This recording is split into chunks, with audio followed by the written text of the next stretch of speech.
দেশে জ্বালানি তেলের সরবরাহ ও বিতরণ নিয়ে নতুন করে তৈরি হয়েছে জটিলতা। দেশীয় কোম্পানিগুলোর ট্যাঙ্কারে পেট্রোল ও অকটেন উপচে পড়লেও সরকারি সংস্থা বাংলাদেশ পেট্রোলিয়াম কর্পোরেশন বিপিসি ফলে একদিকে পাম্পে দীর্ঘ লাইন, অন্যদিকে উৎপাদনকারী প্রতিষ্ঠানে তেল জমে থাকার দ্বৈত পরিস্থিতি তৈরি হয়েছে।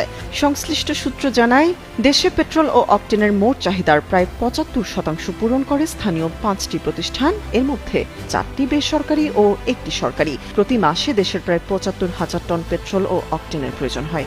এর মধ্যে প্রায় ৪০ থেকে ৪৫% সরবরাহ করে বেসরকারি প্রতিষ্ঠান সুপার পেট্রোকেমিক্যাল পিএলসি, যা দেশের সবচেয়ে বড় সরবরাহকারী। লেস অয়েল অ্যাবজর্ব করে আপনার পরিবারকে রাখে হেলদি। ফুড গ্রেড ম্যাটেরিয়ালে তৈরি যমুনা কুকওয়্যার। তবে অভিযোগ উঠেছে, বিপিসি গত ৮ এপ্রিল প্রতিষ্ঠানটিকে চিঠি দিয়ে তাদের কাছ থেকে তেল গ্রহণে অস্বীকৃতি জানিয়েছে। এতে করে প্রতিষ্ঠানটির ট্যাঙ্কারগুলো এখন উপচে পড়ার মতো অবস্থায় রয়েছে এবং উৎপাদন কার্যক্রমও হুমকির মুখে পড়ছে।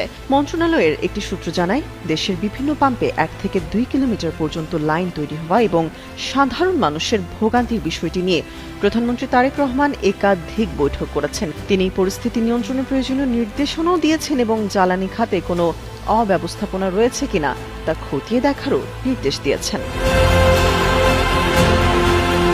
এদিকে দেশে অকটেন মজুদের সক্ষমতা ৫৩,০০০ টন হলেও বর্তমানে মজুত রয়েছে প্রায় ৫৫,০০০ টন।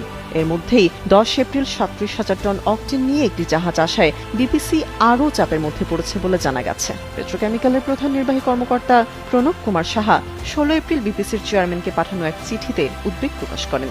যুগান্তরকে তিনি জানান, ৫ এপ্রিলের বৈঠকে ৩৭,০০০ টন পেট্রোল, অকটেন এবং ৫,০০০ টন ডিজেল সরবরাহের জন্য তাদের প্রস্তুত থাকতে বলা হয়েছিল। সে অনুযায়ী প্রস্তুতিও নেওয়া হয়, কিন্তু ৮ এপ্রিল থেকে বিতরণ কোম্পানিগুলো তেল নেওয়া বন্ধ করে দেয়।